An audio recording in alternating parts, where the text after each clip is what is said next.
When people think about political activism or involvement in government or in their own community, I think land use ends up being really low on the list, but it should be really high on the list, right? It really affects so much of what we do in our daily lives. I mean, when we step out our door, much of it is not about free will.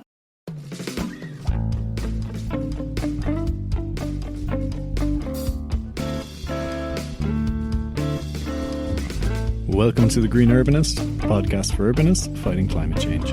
I'm Ross.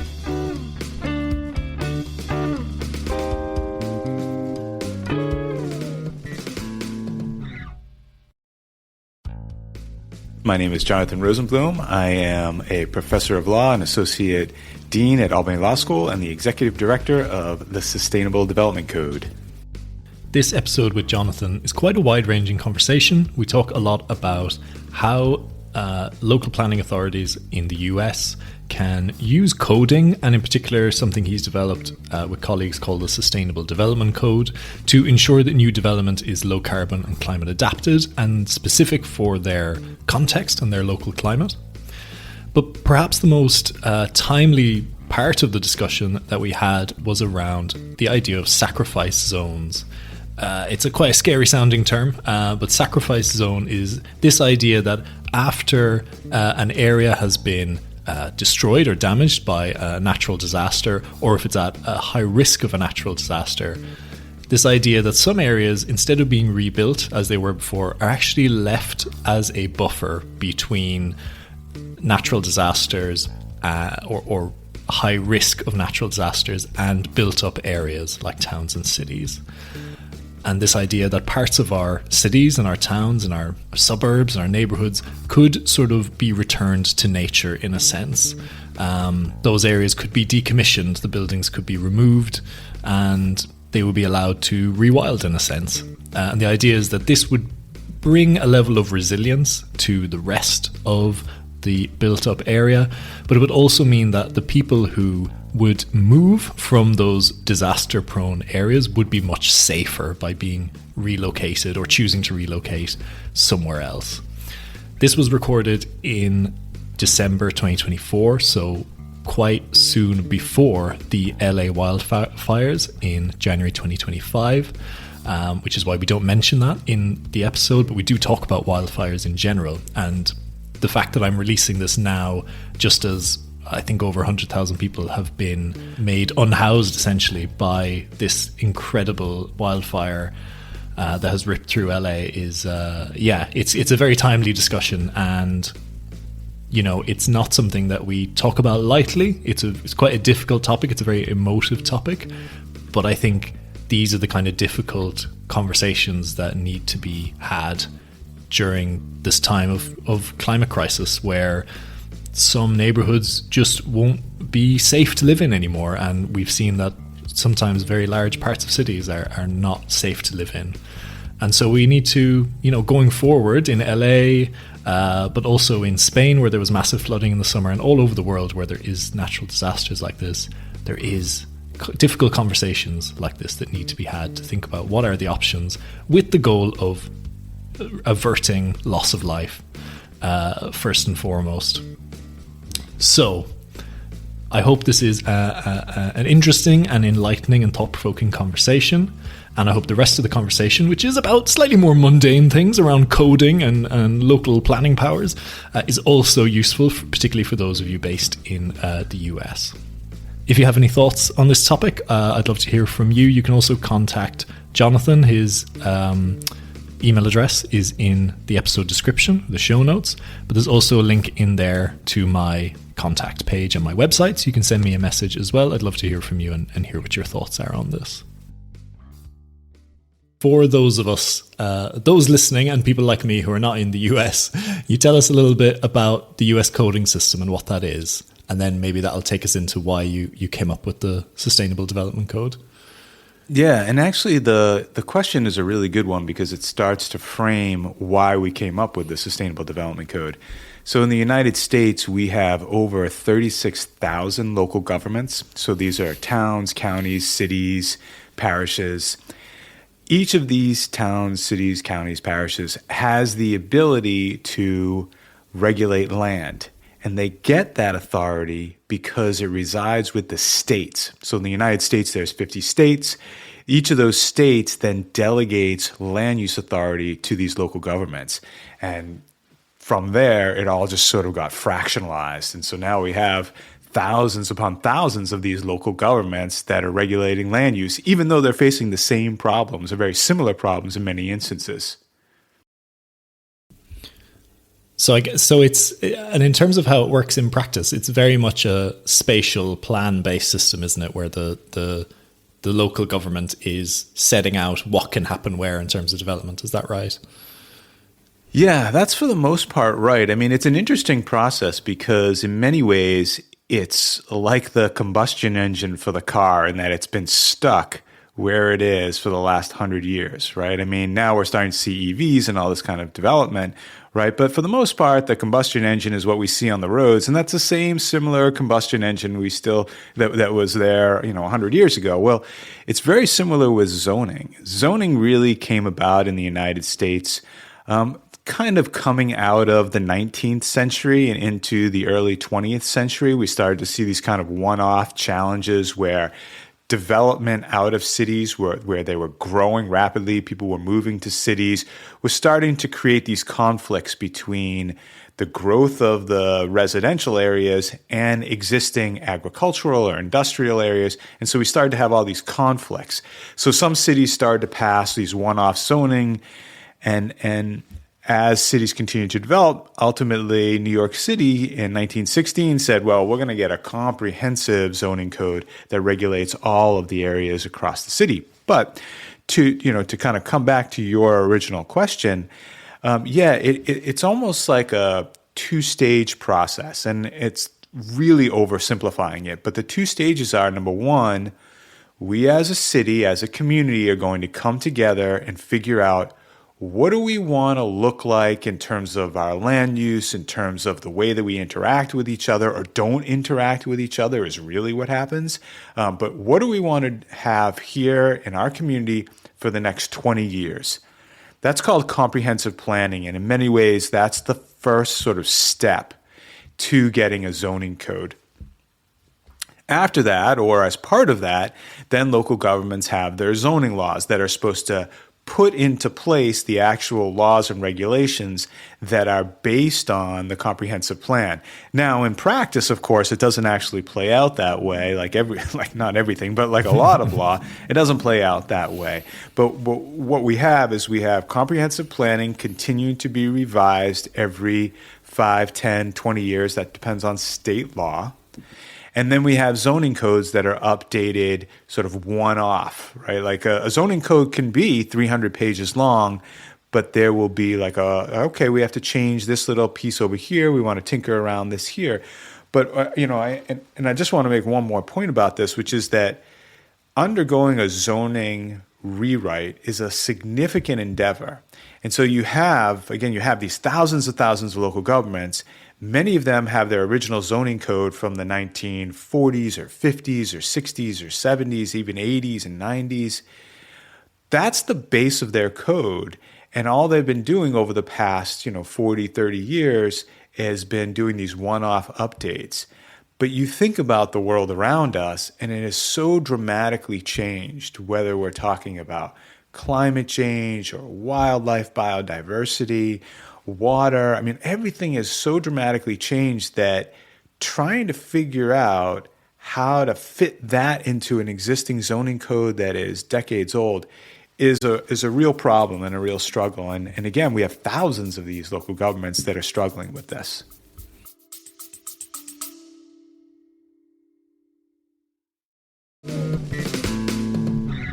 Just a quick break. As a thank you for being a podcast listener, I'm offering you a 10% discount on my course, Sustainability Essentials. If you're new to sustainability, or you're a specialist but you want to broaden your understanding, then this is the course for you. It will help you kickstart your journey so that you can make a positive impact through your work as a built environment professional. To learn more and enroll, go to the episode description and click the link to the course page. Okay, back to the episode. That's really, really clear. Thank you for that. And I think you've, flagged up some of the key challenges with that sort of a system. I think some of the other criticisms I've read about its typical US zoning system is it can be used to sort of stratify society in a way, so you have broad areas that are sort of single family homes, which are sort of middle class areas, and then you have other parts of the city which are more like cheaper apartments where you're having people who are less affluent. Whereas obviously, one of the key things of, we'll say, more equal or equitable planning would be having more mixed communities where people are sort of able to be in these more mixed use, mixed tenure sort of parts of cities, and maybe more how historic cities would have grown. Is that, do you see that happening? Yeah, we see that all over the United States. And what's interesting about that too, Ross, is that when we look at the history of zoning, the way that I kind of portrayed the history of zoning earlier is the traditional way, right? This idea that cities are growing and then there's these conflicts among uses, and so therefore we have to separate uses, and so that's one thing. But the other thing that we find with zoning is that it really came out of post-Reconstruction America, right? So post-Reconstruction America is happening. And in the meantime, zoning is a tool that is coming to light as well. And so what we see as part of this is these laws that get passed that are overtly racist and separating people based on race. So what we have is in Baltimore, for example, is the first city to pass a comprehensive law that says a white person cannot move to a block that is predominantly inhabited by black people, and a black person cannot move to a block that is predominantly inhabited by white people. Well, once Baltimore passed that legislation, it spread like wildfire across the United States, and including in 1914, Louisville, Kentucky passed a similar law. That then goes up to the United States Supreme Court in 1917 in a case called Buchanan versus Warley, where the Supreme Court struck that down as violating the U.S. Constitution.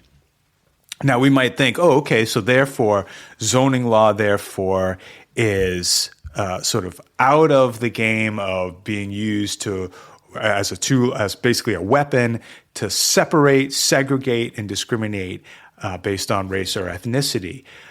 But what we see coming out of Buchanan versus Warley is all sorts of actions in the private sector. And I want to put those aside because that's not really about zoning, but there's all sorts of stuff that are in reaction to that. You've probably heard of race-based covenants. These are agreements between landowners.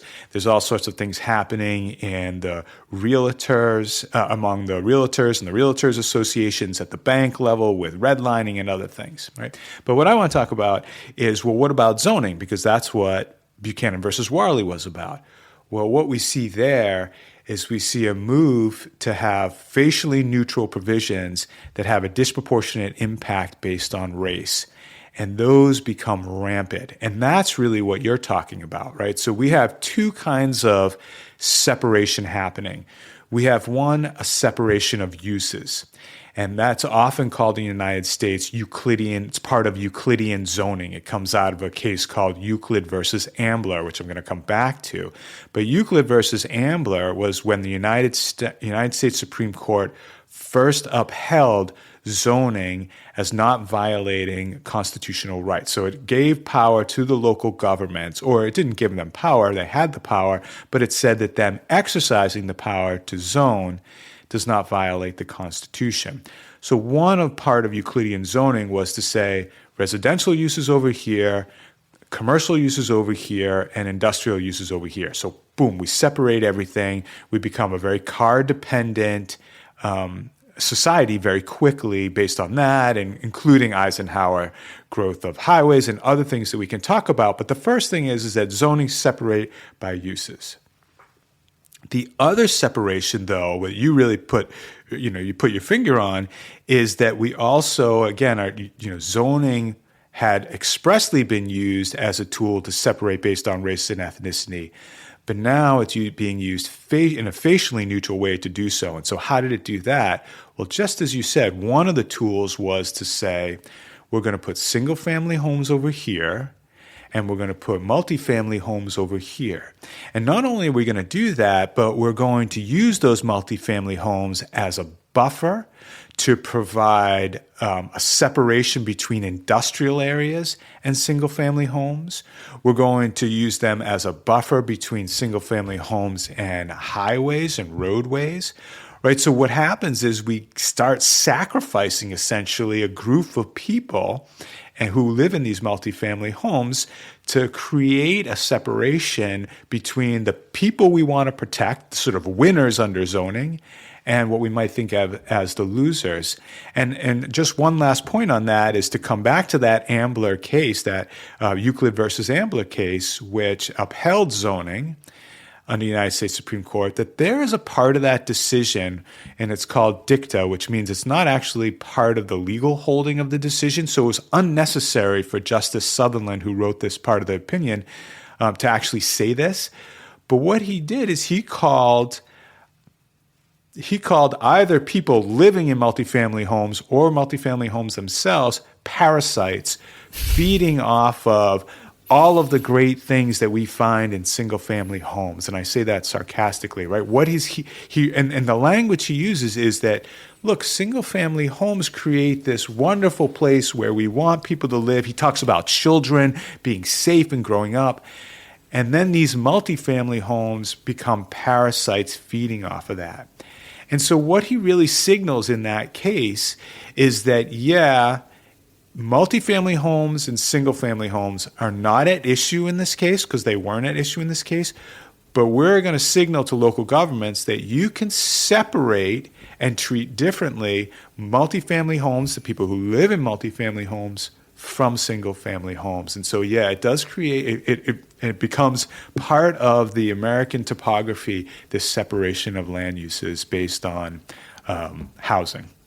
Yeah, and once neighborhoods are built, they last for maybe 100+ years. So it's even if we know better now, it's very difficult to undo those problems, isn't it?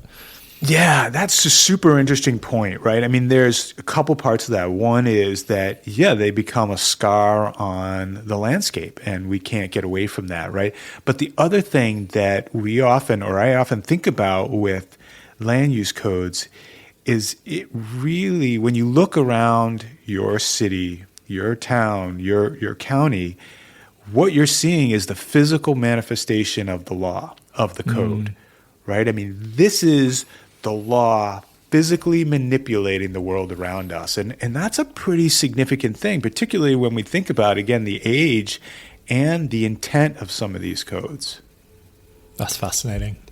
It's really fascinating. And I think it's, if I bring it back to my own experience, having worked pretty mostly within England and knowing the British planning system or the English planning system the best, it weirdly has had a lot of the same outcomes, but has a totally different process to getting there.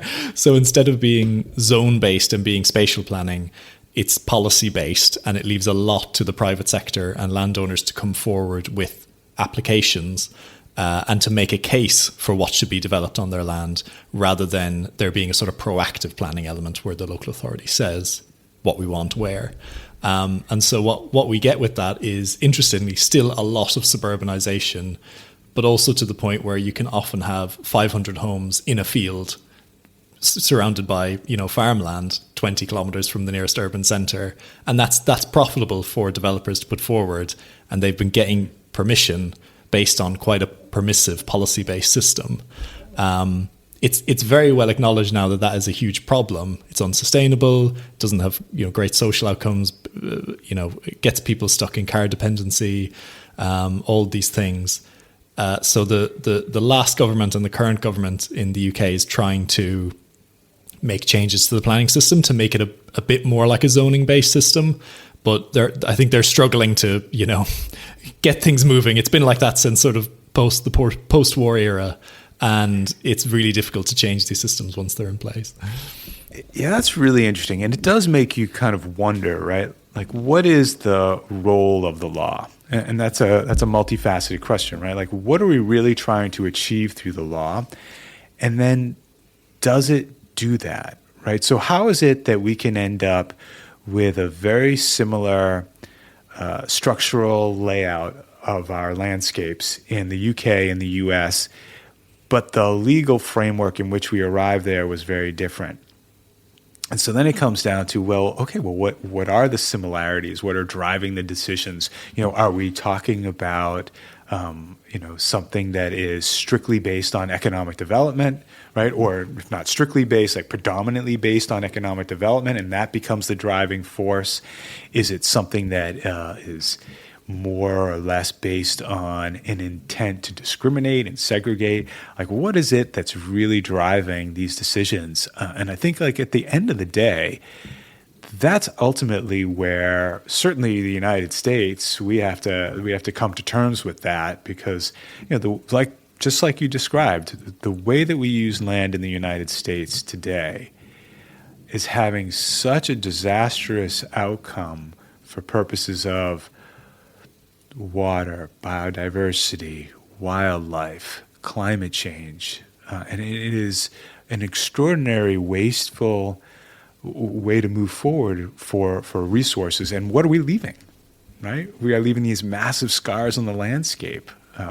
So it's a kind of a internal look into ourselves as to how are we doing this and why are we doing it. Well, I think that takes us on naturally to talking about the Sustainable Development Code. So, yeah, please let us know what that is and what you're trying to achieve with it. Yeah, well, thanks for asking about it. So the Sustainable Development Code really came out of interdisciplinary collaboration among lawyers, architects, planners, economists, biologists, city staff, community activists, who were all basically looking at the same challenges and same issues. And what we were seeing and what they were seeing was that the zoning code is drafted in a way that is really not built for today's changes and today's challenges. And so instead of having 36,000 local governments reinvent the wheel each time they want to rethink, how do we get mixed use? Or how do we begin to develop around addressing reduced emissions or preparing for climate changes? Rather than having them continually reinvent that wheel to then amend their own zoning code, we say, well, let's figure out a way to leverage the collective benefit and the collective knowledge of all of these thousands of local governments and all of these thousands of people. And so that's really what the Sustainable Development Code does. It identifies a recommendation, and right now on the code we have about 600 recommendations. And once we identify a recommendation, we then scour local government codes, thousands of them, to try to find local governments that have taken a step to really adopt that recommendation. And so for each recommendation, we have between 8 and 14 cities that have actually adopted that recommendation. We describe it in plain language, and then we provide a link to the code provision. Because what we found is that a couple of things. Number one, at the end of the day, no local government really wants to be the first to do anything, right? I mean, unless you're Seattle or Portland or New York City or San Francisco or Austin or Boston or something like that. But the other 35,000 local governments they want to know, well, who else has done this, right? Is it tried and true? Tried and true. And then the second is that local governments, for the most part, most of them are focused on libraries, police, fire, streets, right? Trying to keep the lights on.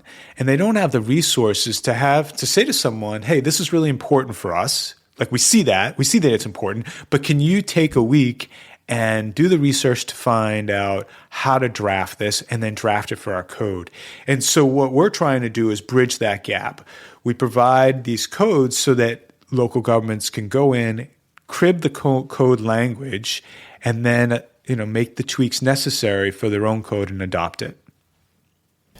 That makes total sense to me, because I think although we we often talk about every place being unique, actually we also have a lot in common between different cities, different local authorities. So I totally get this thing of not reinventing the wheel, because yeah, right. I mean, certainly there's no question that a local government in Vermont and a local government in the heart of the desert in Arizona are struggling with different water issues, right? One is struggling with too much water, the other not enough water.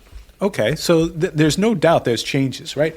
But at the same time, there are many local governments that are around the local government in Vermont that are facing the same flooding issues, or around the local government in Arizona that is facing the same drought issues. And so the question then again becomes, all right, well, do we need to have every one of us redrafting that same piece of legislation? Yeah, totally. And I think there's also an interesting part of it with climate change and how local climates will be changing, clues in the name, over the coming decades, and how perhaps areas can start to look to areas that are further south and see what challenges they're dealing with now and what they can start to anticipate if they were looking at climate adaptation in their code or in some other way. Yeah, absolutely. Right. Both climate mitigation and adaptation. But certainly when we think about adaptation, we're seeing a lot of local governments struggle with all sorts of major challenges. Right. And when I say local governments here, I am actually talking about the government, but it's obviously the people that they serve that's the core of the challenge. And then the local government is trying to figure out, well, okay, all these people are suffering. How are we going to A, address it, but then B, prepared for the next time it comes, right? Because what we see in many of these instances is the area that just flooded for, let's say, the 5th time in the last 15 years is going to get rebuilt again, right? We're going to rebuild in the same spot, right? And I think Einstein often gets credit for this quote, although I think it's unclear whether or not he actually said it. But the definition of insanity is doing the same thing over and over again and expecting a different result, which is essentially the way that we build after disasters today, right? We build exactly in the floodplain again. And I remember I did a study on an area in Iowa, and in that particular area, it had suffered the 100-year flood. So in the United States, I don't know if you do this also in the UK, where you kind of rank out like where are the maximum flood levels at the 100-year and then the 500-year. Yeah. Similarly, yeah. So what this particular jurisdiction had suffered the 100-year flood 4 times and the 500-year flood once in the past about 12 years. Wow. Again, it shows the outdated mode that we're operating in, but it's also an indication that things are changing and we need to be able to address that. And in some instances, we need to take more drastic action. Yeah, definitely. Absolutely. Well, I think should we get into talking about sacrifice zones now, and then we can loop back about some other parts of the code that I'm interested in exploring. But I think how does it work in terms of if you've got a property and it gets damaged from a wildfire or a flood or something?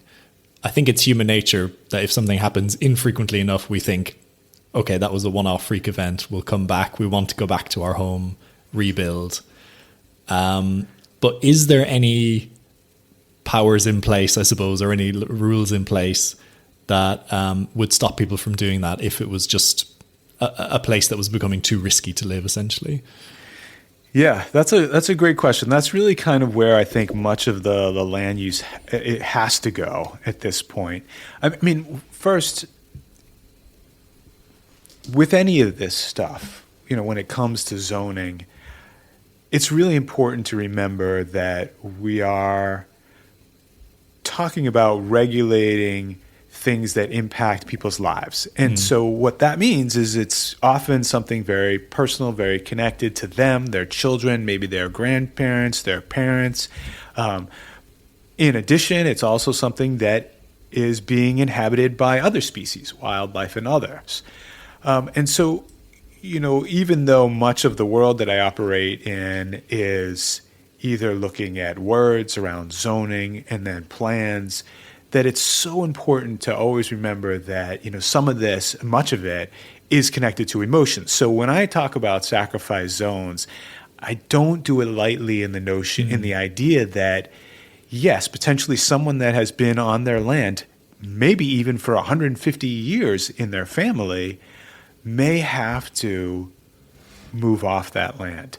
And so there's a couple ways to think about sacrifice zones. I think the easier version for the moment is the idea that if no one is inhabiting in a place that often regularly floods or is regularly subjected to wildfires, or there's some other condition that is happening on the ground that makes it essentially uninhabitable during some part of the year or some part of a couple years, or that potentially is dangerous to human life, that the local governments can zone that area as a sacrifice zone. And so what that means is that we essentially write it off and we leave it to nature, right? So this is a place that can serve as a buffer to protect existing inhabited places. There are a number of tools that we currently have that local governments use in different ways to implement something like this, including things we call floating zones and overlay zones that basically allow local governments to say, okay, when these conditions hit, when they're met on the ground, this zoning and these regulations and these conditions go into play and they can further regulate the way that we do things. And so one easy way, or the easier way I would suggest, is for local governments to identify these areas that are right now prone to disasters, and that in the future will only become more likely areas that will be subjected to disasters. And so they're dangerous for humans. They're also places that can serve as a nice buffer. So that's the sort of the easier one. The harder one, I think, is the one that you've identified, which is, well, what happens when you have a scenario where someone is living there? And I remember reading after the Houston floods the last time, actually it's not the last time now, it's 2 times ago, which were very significant. And, there were thousands of people who were affected by these. That I had read that one house, it was just, I'm sure there's a variety of houses that are like this, but one residential location had been built 7 times so far. Yeah, I mean, it almost makes no sense. I mean, again, I get the idea that someone is attached. I am very attached to the place I live, right? And I get that. But also at some point as a society, we realize that we live in a society. We live in a community. We live in a place where we need to take care of each other. And that can't include everyone else continuing to pay hundreds of thousands of dollars, ultimately millions and billions of dollars, to rebuild in places where we should no longer live, right? I mean, what I say in one of the articles is, nature is telling us where we shouldn't live, and we should listen. And again, I understand that that's a very difficult decision to make, and I would be very upset if someone came to me and said, look, your area is in a potential disaster zone.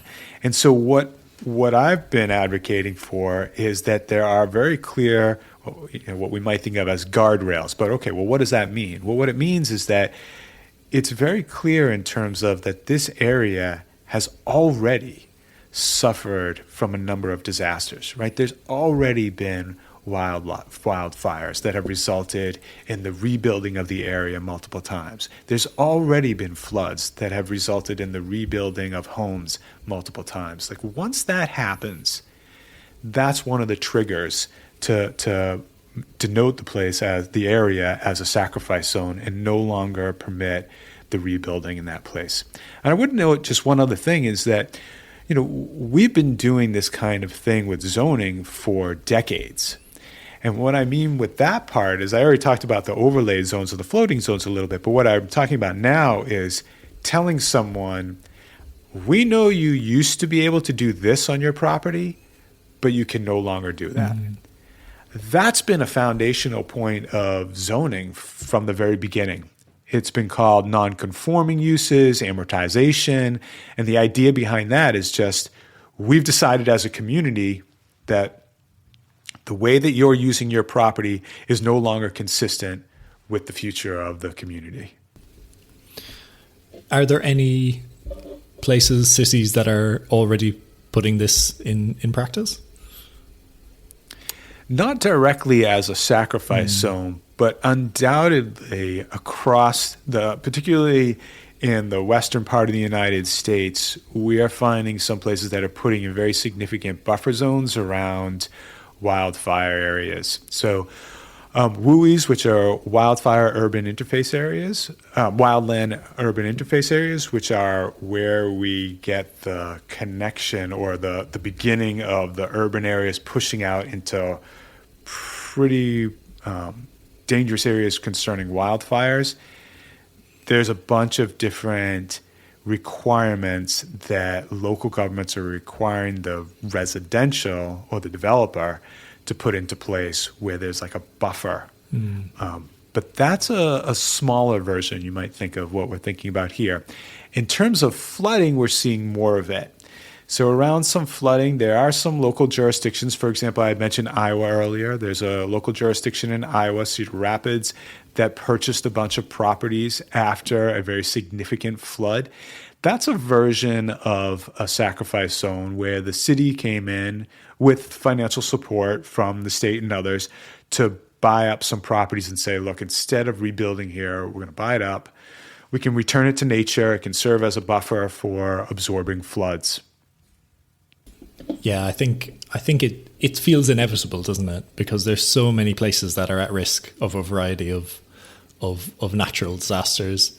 So it does feel like we have to proactively start thinking about these things and how that can be equitably done, so people are not simply abandoned or because that's the other option, I suppose. If we ignore it, it will get to a point where people are just homeless because their houses have been destroyed and they can't actually rebuild. Yeah, exactly. Right. It gets to a point where a couple things happen. One, as you mentioned, someone is homeless. Maybe though even significantly worse, they've lost lives as part of this. And then, we'd have to think about what happens after that as well, which, in the United States often means that let's say it's a flood, they may have federal flood insurance, which means everyone else in the United States has to pay for that, right, for that loss. And we often think of ourselves to be in a capitalist society, but that's a very sort of socialist thing to do, which I don't necessarily have a problem with that. But at some point, we have to think about whether or not that is the best expenditure of the funds. Absolutely. I mean, I think there's a bigger argument around that as well, if people don't realize actually what a public certain forms of urbanization have an incredibly high public expenditure attached to them, suburbanization in particular, because at a certain point the local government starts maintaining all the roads, all the trees, all the extensions of sewage systems and electrical systems that don't need to be sprawling into the countryside, for square kilometers, but they could be compactly delivered in a more dense urban setting. And those are the sort of hidden costs that we think, oh, it's just the free market, that's what people want. It's like, well, we all pay for it. There are taxes eventually. Right. It's not exactly a free market. Exactly. Yeah. And there's a lot of really interesting studies, right, about the true cost of suburbanization. Just like you said, particularly around transportation, but also other utilities, whether we're talking about water, sewer, sprawling out of police services, fire services, education, even the food system. Oh, yeah. Right? Thinking about the cost of the food system and the way that has played out in suburbanization. I mean, all of these have a real tangible cost that is shouldered by everybody, right? And that the benefit is very clearly goes to, those who live in the suburbs.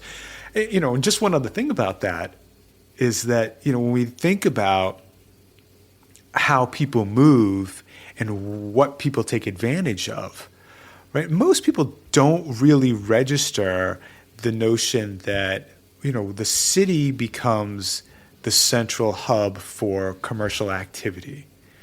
And yet what the city is also home to is a lot of nonprofit entities. And in the United States, where a huge chunk of the local budget comes from property tax, those nonprofits are exempt from the property tax.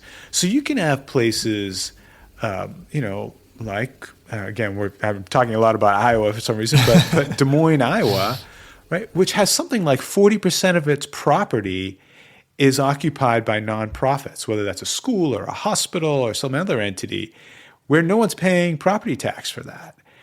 And yet everyone takes advantage of those services. And by everyone here, I mean, the people in the suburbs are taking advantage of that, and they don't have the same level of nonprofit property tax exempt properties in their landscape. And again, it creates this inequity that we don't really recognize in the quote unquote free market. Just coming back to the sacrifice zones area and the places that are at risk.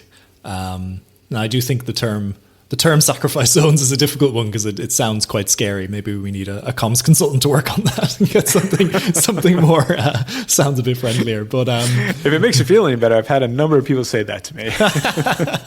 Yeah. I mean, it's very honest though as a term. Well, what's also interesting I find about it, and I know it sounds like you have a different point you want to make, but I do just want to note on that.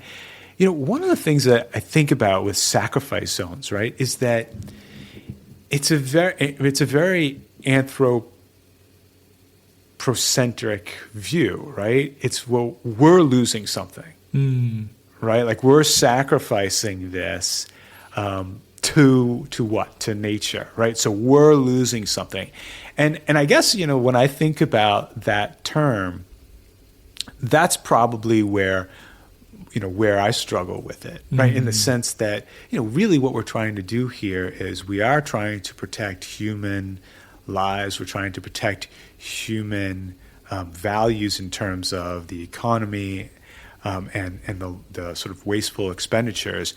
But at the same time, we are benefiting nature and biodiversity. And in one of the articles, I go through some examples where humans have vacated areas, essentially like a sacrifice zone, and how they have had there's a number of studies that indicate that the biodiversity in those areas have really taken off, and they start to see some almost extinct, or even in some places extinct animals coming back. And so, I think that's it's a good point to think about, like, what does it really mean when we sacrifice this? Are we really sacrificing it, or are we really doing ourselves a favor?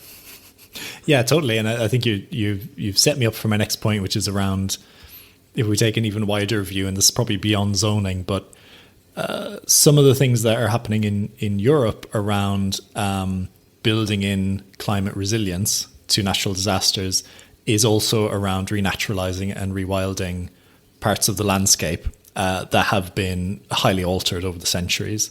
So something like 80% of all the rivers in Europe have been channelized to some degree. So they're no longer on their sort of slow, wiggly course where they would naturally flood their banks, that kind of thing. They've been straightened because it was used for trade and for moving goods.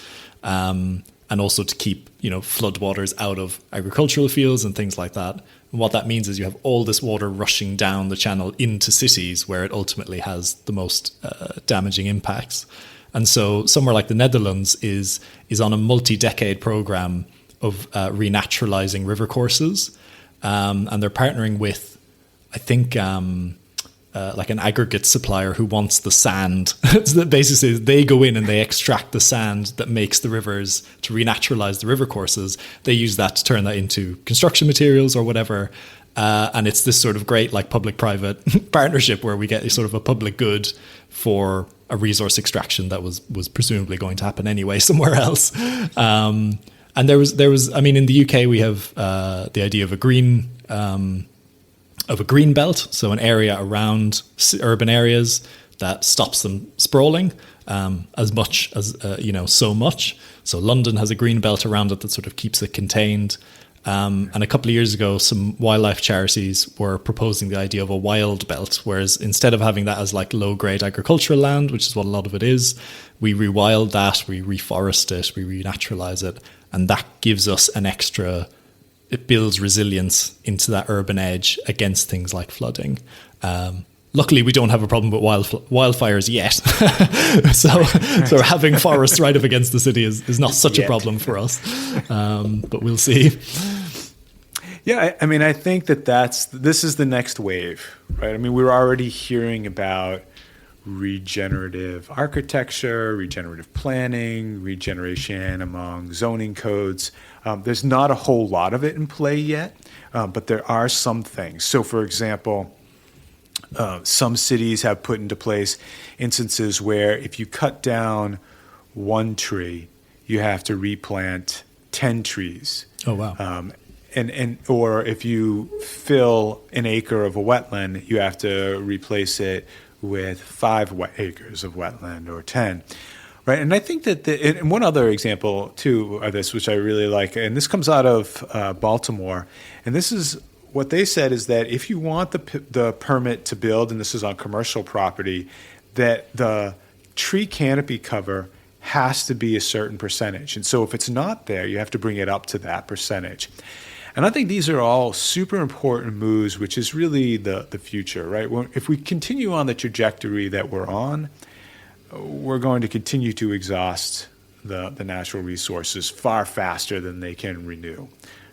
And so things like regenerative strategies like that you've talked about and that Baltimore and others have put into place, I think almost have to become the norm, right? When we start to think about, okay, well, we want to renovate this building, or we want to revitalize this area, this former industrial area, we want to turn it into a mixed-use area, which is fairly common in the United States.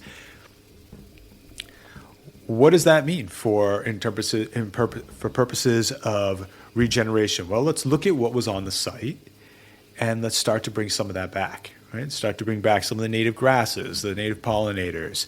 Start to figure out, like, how do we open up the stream? Removal of dams is a big thing that's happening in Oregon. And so, how do we do this in a way that allows nature to come back? And it's not just because, I'm a tree hugger. I mean, I am, but that's not just for that, right? But there's all sorts of benefits that come along with that. Right? Whether we're talking about health benefits in terms of air quality, water quality in terms of the water that we drink, but also connected to people's height of anxiety, asthma, obesity, malnutrition. I mean, there's all sorts of benefits that are associated with increasing nature and the nature that surrounds people. And so, I think this is it almost has to be the way forward at some point, right? Mm-hmm. I mean, I'm not disillusioned in the sense that people are going to turn around tomorrow and say, yeah, we need to do this, right? I mean, there will come a tipping point, and at that point, people will react, right? Nothing focuses attention like the guillotine, right? This is what the old saying, right? So, yeah, although we can also say that you would think in some of these jurisdictions, the guillotine has struck a number of times, right? And it doesn't change yet. So, but at some point, it has to. Let's loop back around just to talking a bit more about what's in the Sustainable Development Code. I presume there's also stuff around reducing greenhouse gas emissions, sustainable places, that kind of thing. Yeah, exactly. So we have 36 chapters in the Sustainable Development Code, and the 36 chapters are basically like a menu for local governments to come. And as we say at the top of the page, on that page is what's your community struggling with, and so getting into those chapters, and they can be anything from, as you said, mitigation, so the reduction of greenhouse gases, to wildlife, to wildfires, but there are also things like more traditional things like historic preservation and what does it mean for historic preservation and sustainability today, solar energy, wind energy, environmental justice, social justice.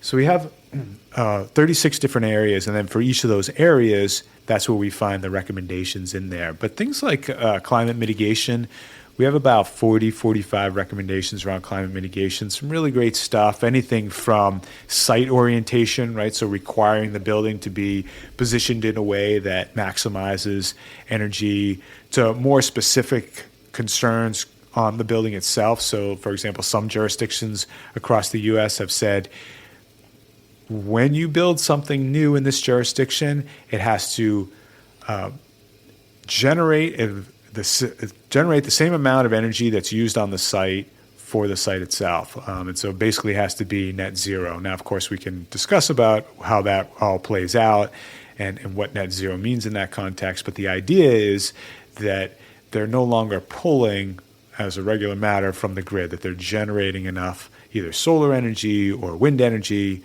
to power what's happening on the site, and the building itself is so tightly wrapped, like a passive house, for example, that it's using very little energy. That's interesting. Is there local governments with that net zero sort of code in place? Yeah, there are. And that's one of the things, in some ways, the Sustainable Development Code is very practical in the sense that although I like to talk about things like sacrifice zones, things that we should do, the Sustainable Development Code recommendations are all things that, yes, we should do, but also local governments are doing.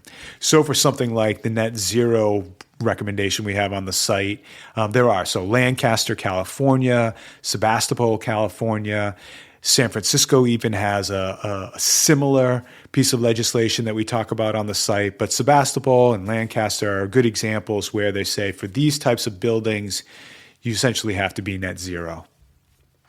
Well, that's great because it's often California that is the one front runner on sustainable energy. It is. And it's often a struggle, right? Because one of the things that we say is that we try to stay away from the usual cast of characters, right? Because it's just not going to convince a local government in the middle of Ohio to like if you come in, you say, hey, San Francisco and Portland, Oregon are doing this great thing. You should do it here. Right? It's not going to convince anyone to do that. Now, net zero is a little bit of a difficult one because not too many local governments are doing it. Yeah. But typically what we try to do is we try to find a diversity of jurisdictions. So we try to find local governments from across the U.S. for each recommendation. We try to find a diversity of size, focusing mostly on those jurisdictions under about 120,000, because that's most of the jurisdictions in the United States are under actually about 20,000. And then the other thing is we try to find local governments that are not the big cities. Yeah, I've found a similar thing in the UK when I'm talking to people in more rural areas. They don't want to hear about examples from London because that immediately discounts it for them. So sometimes that's all you have to use them as an example. So. That's right. Exactly right. Yeah. Exactly right. That's fascinating. I mean, I think I think it is so powerful though, having case studies, because it kind of gets rid of that the first sort of criticism people might have of saying, well, this is impossible or it's not reasonable. Or you can say, well, actually, if it's already been done in X, Y, and Z places, that sort of gets people, I think, to jump into a different mindset. Hopefully. Yeah, absolutely. Right, absolutely. I mean, it goes back to that thing we were talking about before that, we were told this over and over and over again in different ways, right? It doesn't come out this directly, but the question is, well, has anyone else ever done it? Yeah. Right. Like we don't want to be the first. Yeah. Some cities love being the first. Places like as you said, like Portland, New York, also like Amsterdam. I think like the certain Australian cities, maybe it's Melbourne, that is doing some really cutting edge stuff. But it's funny, they almost become victims of their own success where people think like, oh, that's just because they're, that's a city full of hippies or whatever that is. Right, that's right. Right, and therefore it just stops, right? It just stops there. No one else wants to do it because they're doing it. Yeah, but hopefully a bit of friendly competition maybe encourages other cities to jump on it as well. That's the idea, right? Yeah. I mean, that's always the best. When we're talking to local governments and we can say, 10 miles down the road, such and such small jurisdiction did it already, and this is what they're doing. And that's a really great conversation to have. Yeah. I think also, I had a podcast episode a couple of weeks ago with the US Passive House Institute, FIAS, and they've put together guidance for passive design in all the different climate zones within the US. And I guess sometimes zoning is sort of relevant, I guess, everywhere. But I guess certain more detailed aspects need to be sort of very locally specific to whatever your sort of climate zone, your environment is. So that feels like it might be quite a powerful way of breaking down case studies and ideas as well, so people can pull it from a similar context. Yeah, that's a great point. Exactly. Right. And that's why it's helpful to have, like, if we can get a diversity of jurisdictions in terms of geography, it's often helpful to address something just like you said, right? I mean, if we start talking about, a passive house in Florida is going to have a very different site orientation than a passive house in Montana. And we want to think about, like, okay, well, what is that really, what should it look like? What does it look like? Yeah, totally. We're coming up to sort of our last part of our conversation. Is there any final points you wanted to make, or any sort of final requests from the audience, or anything you want to point people towards? I would say two things. One, if anyone is interested in discussing the Sustainable Development Code or has questions about how they can use it in their own jurisdiction, please reach out to me. And the other is that I think when people think about political activism or involvement in government or in their own community, I think land use ends up being really low on the list, but it should be really high on the list, right? It really affects so much of what we do in our daily lives. I mean, when we step out our door, much of it is not about free will, right? We like to think it is, right? But the layout of the city, as you already mentioned, Ross, is what it is, right? And that's all laid out based on zoning. And so really thinking about, well, what is it about my city that is having a negative effect on wildlife, on biodiversity, on the climate, and how can I change those things? And start to look at the zoning code as a solution to that. I mean, without a doubt, it's a system. Right? There are many parts of the system in terms of law that go into climate change, tax law, corporate law, business law, right? There's all sorts of aspects of that impact climate change, but zoning law is one of them. And so really thinking about how to change that in your own community. That's great. Great point to end on. I'll make sure the links to various stuff that we talked about is in the episode description, so people can go to the development code and get a contact for you easily there. And thank you so much, Jonathan. I really enjoyed this conversation. Yeah, I did too, Ross. Thank you, and thanks for the work that you do.